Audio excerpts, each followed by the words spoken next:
Welcome to the INFOWARS Nightly News. It's Monday, April 28th, 2014, and here are our top stories. Tonight, bankers' biggest secrets have now gone mainstream. Then, a mysterious plane returns to Russia for the fourth straight day. And how taxpayers fund decadent sports owners. That's next on the INFOWARS Nightly News. In Hollywood, you drive into a big gate with armed guards, and then there'll be another gate in a neighborhood. You get into another gate, and then there'll be another gate on that house, and then a security office. Well, to underscore just how high tensions are in the Ukraine with Russia, Paul Joseph Watson writes that the Russian doomsday plane has been active now for a fourth consecutive day. This is Russia's Tupolev Tu T-14 SR, Moscow's version of the US E-4B, has been flying for the fourth consecutive day. It illustrates how Ukraine is descending into civil war. Now, this is a plane that typically shadows Putin, and as he points out, they may be using it as a decoy, but still, the fact that it's in the air for 4 days shows that they're concerned to either hide his presence or to protect wherever he is. Now, of course, this is a conflict that INFOWARS has pointed out many times is being pushed by the IMF, by bankers, by financiers like George Soros. We don't want the bankers creating another war. But it's interesting that the mainstream financial press is waking up to the fact and criticizing the fact that the bankers are not just creating wars, but creating money. This is an article from Washington's blog. The biggest secret about banking has just gone mainstream. He points out that they've proven now that loans come first and then deposits follow. And this is really from the Financial Times' Martin Wolf, one of the world's most influential mainstream financial writers, as he points out.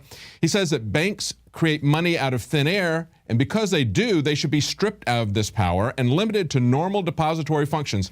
Here's what Wolf said in the story. He said, printing counterfeit banknotes is illegal, but creating private money is not. And this is a source of instability in our markets. And then he underscores it with this quote: this giant hole at the heart of our market economies needs to be plugged. Now, this was also picked up by Business Insider, and the article there is ban all the banks. Here's the wild idea that people are starting to take seriously. And he points out that essentially the modern banking system represents the outsourcing of money creation from the federal government to the banking system. And again, he quotes economist Martin Wolf, who calls for stripping the banks of their right to create money. He says that since they're creating this money ex nihilo, they're responsible for destabilizing credit bubbles and for creating busts. And he says if the government is going to have to end up backstopping everything as it currently is, why not just have the government be the source of money creation? And finally, they go back to a 1939 proposal from a very famous economist, Irving Fisher, who was analyzing what could be done in the wake of the Great Depression. And here's what he said in his paper. He said, the chief loose screw in our present American money banking system is a requirement of only fractional reserves behind demand deposits. Finally, they look at this article and they ask, what can be done? Will this happen? And again, they go back to a quote from Martin Wolf, and he says, this will not happen now, but remember the possibility when the next crisis comes, and it surely will. We need to be ready. Take that as a warning if you're a banker. Now, we know where that they're creating the money. Who gets this money? Well, we give the money in many cases to welfare professional sports team owners. And of course, one of them has been in the news quite a lot lately. This is a guy who is a bona fide racist, who is a bona fide welfare recipient. Compare him to Cliven Bundy, the guy that they took the New York Times took his contents out of context and severely edited them to try to make him look like a racist. This guy, Donald Sterling, really is a racist, and he really is a welfare queen. This guy is getting over 233 times the amount of money that Cliven Bundy is accused of not paying in his grazing rights dispute with the BLM. And of course, this money is just given to him. Look at what he got in 1999. This is an article that was put out. Bear Stearns financed this and announced that the transaction, when they created the Staples Center, where Don Sterling's team is now playing, they said this transaction was the largest ever financing for a professional sports arena. He got $70 million. This is where the money goes. Now, of course, this guy who's going to be honored by the NAACP as the Lifetime Achievement Award, the same group was going to give Reverend Al Sharpton Person of the Year award. Here's this guy who was a drug dealer for the mafia. He was a made man inside the mafia. Then he becomes an FBI snitch. And of course, he's the Person of the Year. And then the person who's going to get the lifetime achievement is the guy who is running his welfare sports team as if he was a plantation owner with the same attitude, the same racist attitude. Understand that professional sports players, first they go through the college system, of course. They get paid nothing, even though coaches and universities are making millions off of this. Then they have a situation where they're treated as chattel, being traded from place to place. And then finally, they get kicked to the curb when their short career of fame and fortune is over.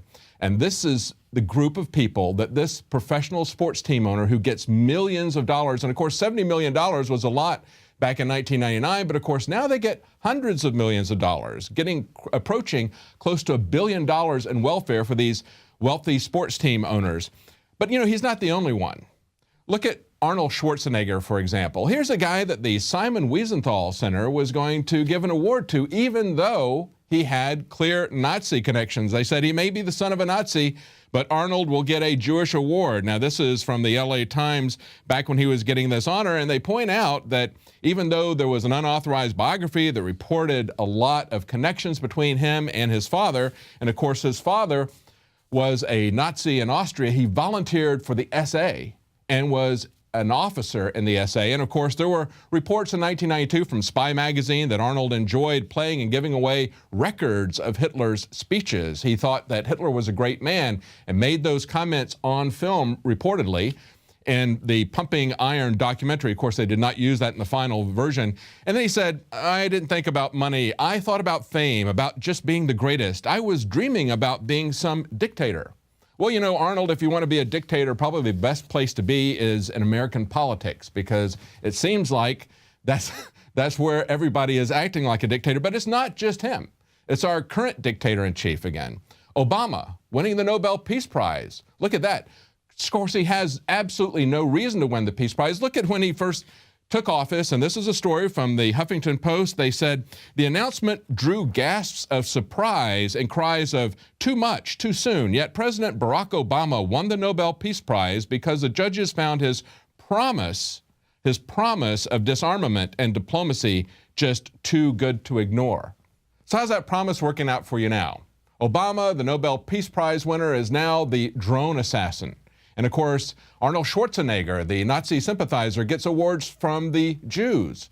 And then we've got a guy who runs a plantation system for his professional sports team and holds the people there in utter racist contempt. And of course, he was going to get the Person of the Year. Fortunately, the NAACP has now taken that back.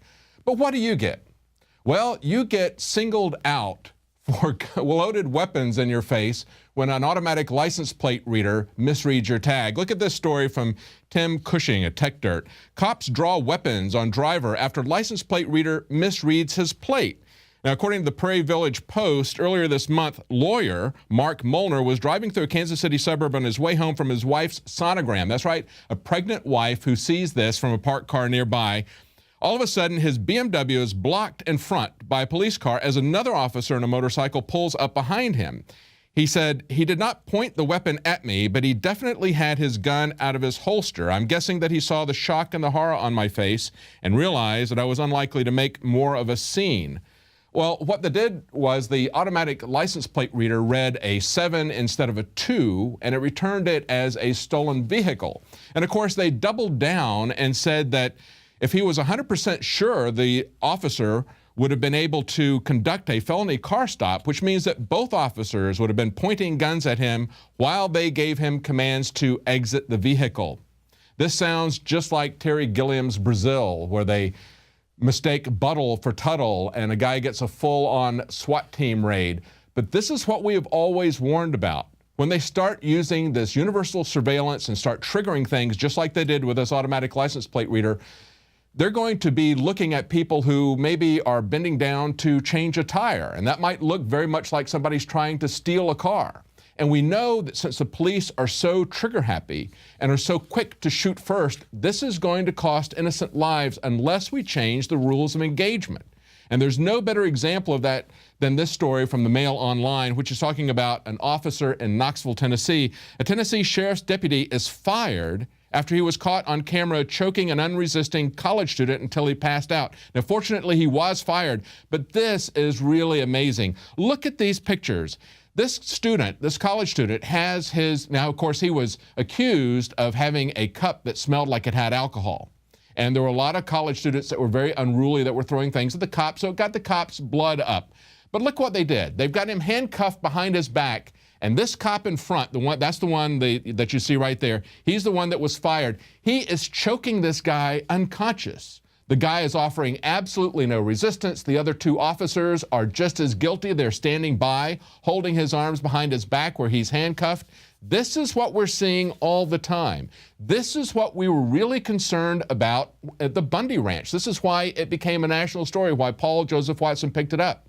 The details are very complicated. We believe, I believe certainly, that Bundy has a very good legal case on some issues. It brings up a lot of very good points that need to be looked at in terms of the jurisdiction between the state and federal government, in terms of what's going to happen with Agenda 21 and endangered species. But the key thing here, the key thing, was a bureaucracy that was over the top, using snipers to point weapons at unarmed people, setting up free speech areas where they censored anybody complaining about this, and attacking people who crossed their lines. This is what we have to contend with, and we have coming up at the end of the program Ron Paul pointing out that this was exactly what was going to happen back in 1997. But before we get there, let's look at another aspect that has surfaced from this Nevada ranch standoff, and that, of course, is Harry Reid's corruption and ethics issues. And that's an issue that is not going away. A new probe, this is reported by the New American, a new probe confirms Harry Reid's long history of corruption. This is a two-part investigation that was done by Real Clear Politics. This is now being reported by the New American. We have reported many different instances, and they point out that Harry Reid arrived in Washington in 1983 as the only congressman from Nevada. And at that time, he only had a net worth of about $1 million, and now it's easily over $10 million. And of course, they don't have that exactly because the land, he's heavily invested in real estate. Like 90% of it he looks at as if it were his personal fiefdom that he can broker to globalist capitalists. But I'm not even talking about that. I'm not even talking about the tips that they give him. I'm talking about the massive amount of real estate that he's got there, which of course varies in value depending on what Harry Reid does. And the article continues and says he has built a dizzying network of mutually beneficial political, personal, and business alliances. And these associations benefit Reid, his family, his close friends, and very often the state. A lot of people are going to be looking at these alliances and associations and what it means to Harry Reid, to his son Roy Reid, to his hand-picked director for the BLM, Neil Kornza, and Kornza's father, who is connected on many of the largest mining companies' board of directors. We're going to be following this story, and there are a lot of other people who are now following Dirty Harry's connections. Now, the question in Nevada, as in many other places, is out west, does the Constitution allow for the federal government to retain ownership of, in the case of Nevada, 90% of federal land after it moves from a territory to a state? You know, does the Constitution even matter to the American public, to the government for that matter? Well, right after the break, Joe Biggs is going to be asking people on the street what they think about the Constitution. Stay tuned. We'll be right back.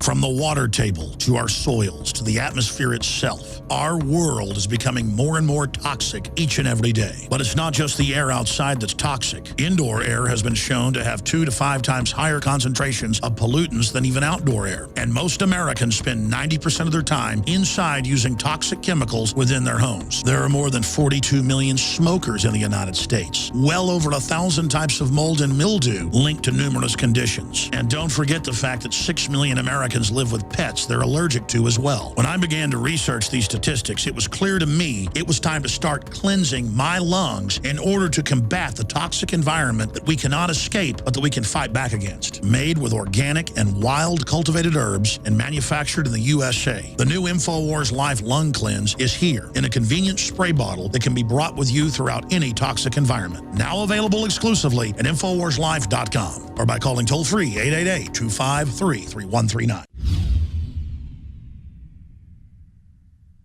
chemical spill contaminating the water supply in 9 West Virginia counties. This year alone, over 300,000 people in West Virginia had their drinking water contaminated. What are the health effects of having these drugs in our drinking water? It's forced medical treatment without the consent of residents. My friends, water filtration is one of the most basic actions you can take to protect you and your family from the harmful toxins and heavy metals in your tap water. On average, the county says it sprays with the glyphosate at least once a week. Few filters cut out the glyphosate that is found in water supplies worldwide. Remove pesticides, herbicides, chloramines, hydrofluorosilicic acid, sodium hexafluorosilicate. Fluoride is in tea, it's in coffee, it's in water, it's in bread, it's in toothpaste. It is our responsibility to protect our families. The establishment's not going to do it. It's time to take action. It's time to filter our water. For a limited time, use the promo code WATER15 and get 15% off on all ProPure systems at InfoWarsStore.com or call toll-free 888-253-3139.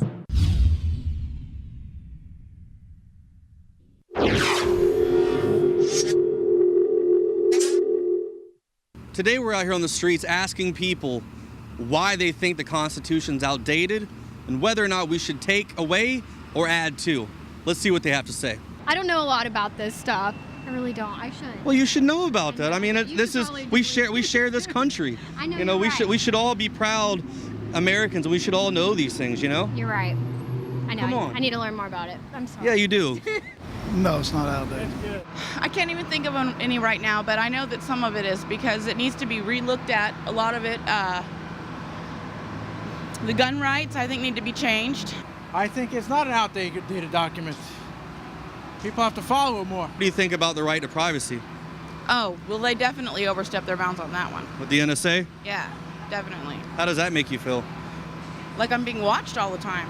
Doesn't make you feel too good, does it? No, I don't like it at all. I'm just kind of busy, so I haven't been really able to think about it. So I'm just kind of going to school and whatnot, so. Well, when the Constitution was written, it was written to protect the public. There were a couple of things in there like the Second Amendment, the right to bear arms. That has been distorted. It was in order to protect the pioneers from the British invasions, and they had to have guns to hunt. They didn't have supermarkets like we do today. And that was the reason they had the right to bear arms. So you think we should completely revise the Second Amendment? Do you think we should just get rid of it completely? Well, the Second Amendment has something in it that is very important.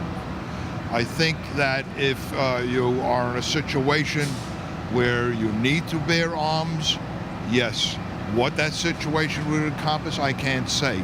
But in general, the public should not be allowed to have guns. I don't think you should rewrite that. You should just get rid of all the politicians that are making the decisions right now. All the old cronies. Yeah. Let's get a whole new group in there. That Supreme Court guy that wants to change is about 190 years old, isn't he? Do you think we should add anything to the Constitution or take away anything at all, like the freedom of speech, right to privacy? Not at all. Not at all. Do you think it's okay that the NSA completely violates that right there, our right to privacy? It's debatable if they do or they don't. I mean, so they say it's for our own good. If that's what they say, but I mean... Who knows? You know, as an American, though, you don't feel like you've been violated, though? You know, we give them all this power, this trust. I think the government violates us every day. I can't understand.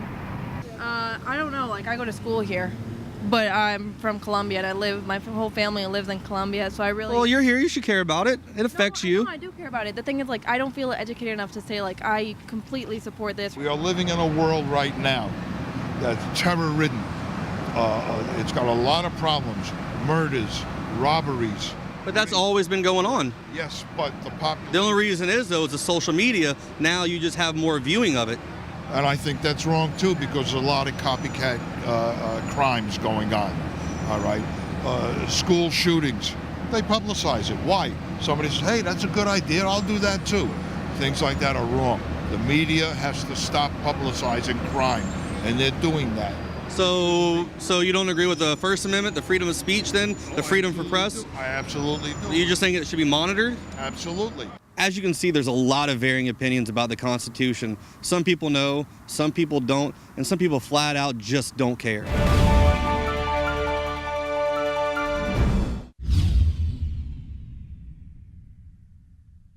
My friends, Alex Jones here to tell you about some of the most important information concerning you and your family's health. Radiation levels have more than doubled in the last 60 years in the Northern Hemisphere from all of the nuclear testing and radiological accidents. Radioactive contamination is now in most of the food supply. There's only 2 ways to avoid this. Move south of the equator or properly protect your thyroid with nascent iodine. Looking to protect my family, I've done deep research. Nascent iodine is the purest, cleanest, absolute best form of iodine to protect yourself and your family. It's made right here in the USA, completely non-GMO. I searched out the best quality and now have developed a double-strength form of nascent iodine, exclusively available at INFOWARSLife.com. Nascent iodine is on record as one of the only safe ways to detox from fluoride poisoning. Survival Shield Nascent Iodine. Secure your super high-quality nascent iodine today at INFOWARSLife.com. That's INFOWARSLife.com.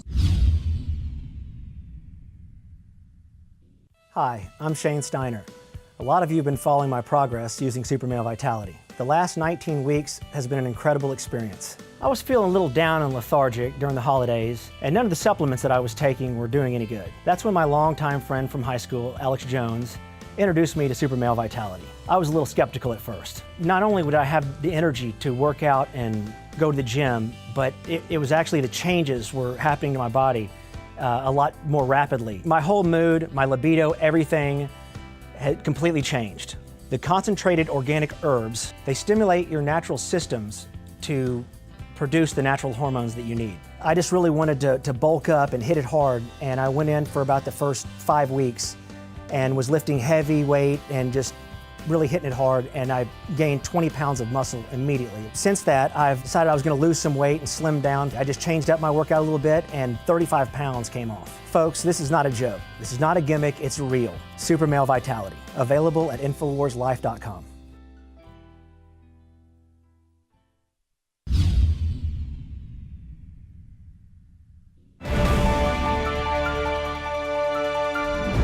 Welcome back.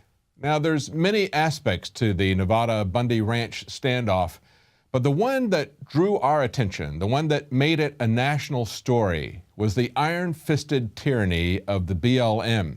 Now, going back to 1997, a video resurfaced today from Ron Paul where he was warning about arming the BLM. And of course, not just the BLM, but many bureaucracies. Now, he said what we're going to get is a growing army of bureaucrats, armed regulators prowling the states where they have no authority. Exactly right. Steve Stockman, congressman from Texas, sent the U.S. Code to the Secretary of the Interior and said, if you have to use armed force, you need to contract with local legitimate law enforcement. That is the federal law, which they ignored. Of course, they ignored the Constitution, imposed free speech zones, that sort of thing. Remember that the founders said that where the people fear the government, there is tyranny. What I saw there was a government that was very much afraid of the people. As they pointed their weapons at those of us in the crowd, virtually all of us were unarmed. Guns were nearby. We were not pointing guns at them. They were pointing guns at us and threatening to shoot. And I saw the fear in their eyes as they backed down. We have to disarm the bureaucracy. Ron Paul warned about this in 1997. It's more than twice as large of a standing army that we have today. And he also warned that there was never any authority for a federal police force, that even the FBI was not tolerated in America until the 20th century. Here's what he had to say. Mr. Speaker, earlier this year, another member severely criticized me on the House floor for declaring on C-SPAN that indeed many Americans justifiably feared their own government. This fear has come from the police state mentality that prompted Ruby Ridge, Waco, and many other episodes of an errant federal government. Under the Constitution, there was never meant to be a federal police force. Even an FBI limited only to investigations was not accepted until this century. Yet today, fueled by the federal government's misdirected war on drugs, radical environmentalism, and the aggressive behavior of the nanny state, we have witnessed the massive buildup of a virtual army of armed regulators prowling the states where they have no legal authority. The sacrifice of individual responsibility and the concept of local government by the majority of American citizens has permitted the army of bureaucrats to thrive. We have depended on government for so much for so long that we as a people have become less vigilant of our liberties. And as long as the government provides largesse for the majority, the special interest lobbyists will succeed in continuing the redistribution of welfare programs that occupies most of Congress's legislative time. Wealth is limited, yet demands are unlimited. A welfare system inevitably diminishes production and shrinks the economic pie. As this occurs, anger among the competing special interests grows. While Congress and the people concentrate on material welfare and its equal redistribution, the principles of liberty are ignored and freedom is undermined. And more immediate, the enforcement of the interventionist state requires a growing army of bureaucrats. Since groups demanding special favors from the federal government must abuse the rights and property of those who produce wealth and cherish liberty, real resentment is directed at the agents who come to eat out our substance. The natural consequence is for the intruders to arm themselves to protect against angry victims of government intrusion. Thanks to a recent article by Joseph Farah, director of the Western Journalism Center of Sacramento, California, appearing in the Houston Chronicle, the surge in the number of armed federal bureaucrats have been brought to our attention. Farah points out that in 1996 alone, at least 2,439 new federal cops were authorized to carry firearms. That takes the total up to nearly 60,000. Farah points out that these cops were not only in agencies like the FBI, but include the EPA, the U.S. Fish and Wildlife, the Army Corps of Engineers. Even Bruce Babbitt, according to Farah, wants to arm the Bureau of Land Management. Farah logically asks, when will the NEA have its armed art cops? This is a dangerous trend. It's ironic that the proliferation of guns in the hands of the bureaucrats is pushed by the anti-gun fanatics who hate the Second Amendment and would disarm every law-abiding American citizen. Yes, we need gun control. We need to disarm our bureaucrats, then abolish the agencies. If government bureaucrats like guns that much, let them seek work with the NRA. Force and intimidation are the tools of tyrants. Intimidation with government guns and the threat of imprisonment and the fear of harassment by government agents put fear into the hearts of millions of Americans. 4 days after Paula Jones refused a settlement in her celebrated suit, she received notice that she and her husband would be audited for 1995 taxes. Since 1994 is the current audit year for the IRS, the administration's denial that the audit is related to the suit is suspect, to say the least. Even if it is coincidental, don't try to convince the American people. Most Americans, justifiably cynical and untrusting toward the federal government, know the evidence exists that since the 1970s, both Republican and Democratic administrations have not hesitated to intimidate their political enemies with IRS audits and regulatory harassment. Even though the average IRS agent doesn't carry a gun, the threat of incarceration and seizure of property is backed up by many guns. All government power is ultimately gun power and serves the interests of those who despise or do not comprehend the principles of liberty. The gun in the hands of law-abiding citizens serve to hold in check arrogant and aggressive government. Guns in the hands of the bureaucrats do the opposite. The founders of this country fully understood this fact. And I yield back. Well, that's it for tonight's Nightly News. Join us again tomorrow at 7 Central, 8 p.m. Eastern.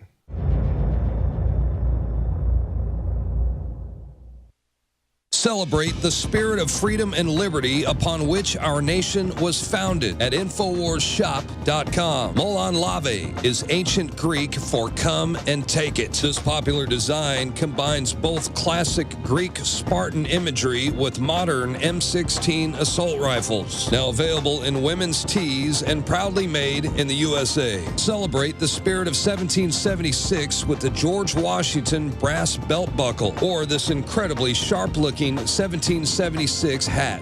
Badass. And be sure to check out the new arrivals at INFOWARS Life, where you can prepare your body to perform at peak levels with Survival Shield Nascent Iodine, Super Male Vitality, and Fluoride Shield. And wake up, America. Immune Support Blend is the healthy choice for the gourmet coffee lover. So get incredibly high-quality, freedom-based products and help fund the revolution at InfoWarsShop.com. You are watching the InfoWars Nightly News, which airs 7 p.m. Central at InfoWarsNews.com. Members can share their passcode with up to 11 other people, and your support is helping us defend liberty worldwide.